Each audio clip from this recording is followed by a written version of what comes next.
Have you ever looked at a salesperson and just wondered, what's their secret? We're going to dive into that, using the timeless wisdom from Brian Tracy's The Psychology of Selling. And here's a spoiler. It's not what you think. It's all about mastering your inner game. Okay, so in sales, there's this one rule that kind of explains, well, almost everything. It's the 80-20 rule. And you've seen it, right?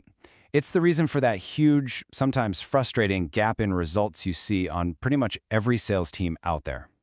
Which brings us to the big question, the million-dollar question really. How is it that the top 20% of salespeople are raking in 80% of all the money? I mean, seriously, is it just pure luck? Are they born with some special gift? Or is there something else going on here? All right, let's crack this code. The secret of these top earners, it's not magic, it's not some born-with-it talent. The gap between that top 20% and everybody else, it's all about skills, habits, and a certain mindset. And the best part, it's all stuff you can actually learn. This is what's called the winning edge principle, and it's a game changer. The idea is simple. You don't need to be 100% better to make 100% more money. You just need to be a tiny bit better, like 1% better in a few key spots. It's those little consistent tweaks that stack up and eventually create that massive gap in results. Okay, so where do we even begin? You might think it's about learning some killer closing line or a fancy new script, but nope, we're not starting there. True success in sales, it's an inside job. It all starts and ends right here with your own psychology. And right at the core of this inner game is something called your self-concept. Just think of it like the operating system for your brain. It's running in the background, controlling everything. It's basically what you believe to be true about yourself. And here's the kicker. You can never, ever outperform your own self-concept. It sets your ceiling. And you can see this play out in the real world, right? Someone with high self-esteem, they just walk into a room and radiate confidence. They're enthusiastic. People are just drawn to that. But if your self-esteem is low, man, it's a constant uphill battle. You're wrestling with self-doubt, with fear, and it's almost impossible to get a customer to trust you when you don't even trust yourself. So if you want to upgrade that operating system, you've got to face the two big bad bosses, fear of failure and fear of rejection. I'm telling you, these two fears are the reason most salespeople never hit their full potential. And the top performers, they're not fearless superheroes. They just got really, really good at managing those fears, instead of letting the fears manage them.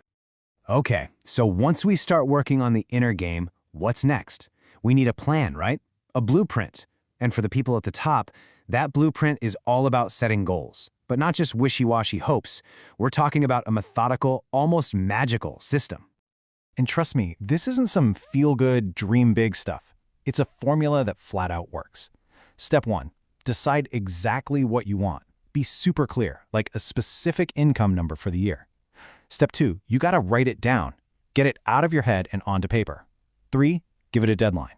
That creates urgency. 4, make a plan. Break that big annual goal down into monthly goals, weekly goals, even daily actions. And the final, most important step, take action. Start right now, today. Now listen to this, because it's insane. That part about writing it down, why is that so critical?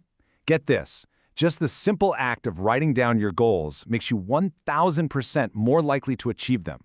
1,000! That's not a typo. What you're doing is basically programming your subconscious. You're telling your brain, hey, this is important. Start looking for ways to make this happen.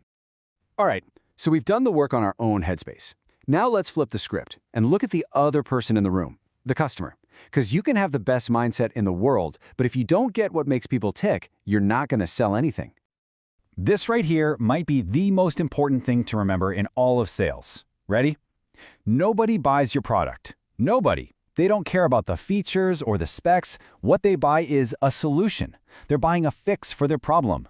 They're buying a better, easier, less stressful future for themselves. That's it.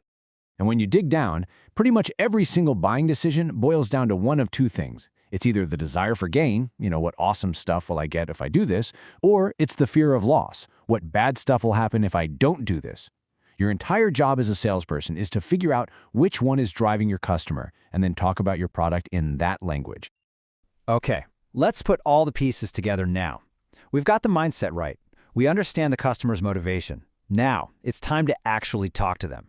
Let's master the conversation, from the first hello to the final handshake. Here's a huge pro tip, especially for that first phone call. You have one job and one job only. Sell the appointment. That's it. Don't sell the product. Don't talk about price. Don't list all the features. If you try to do everything at once, you're just going to get a no thanks. Your goal is just to get them interested enough to agree to a proper meeting. So, you got the meeting. Awesome. Now you got to be a chameleon. Who are you talking to? Is it the analytical type who wants spreadsheets and data points? Or is it the relator who just wants to feel comfortable and trust you? Maybe it's the driver who's all about the bottom line, or the socializer who wants to connect. Figuring this out and adjusting your style, that's not just a cute trick, that's what the pros do. And I'm going to let you in on a little secret of sales. The best salespeople, they barely talk. They listen. Why?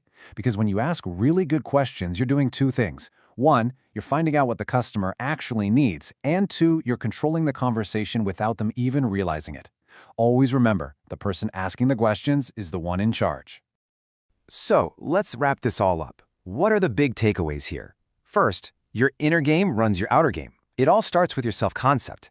Second, write your goals down. It's like programming your brain for success. Third, stop selling products and start selling solutions to their problems. And fourth, don't try to be perfect overnight. It's the small, daily improvements that lead to those huge wins. Look, what all of this really means is that being great at sales isn't some secret art.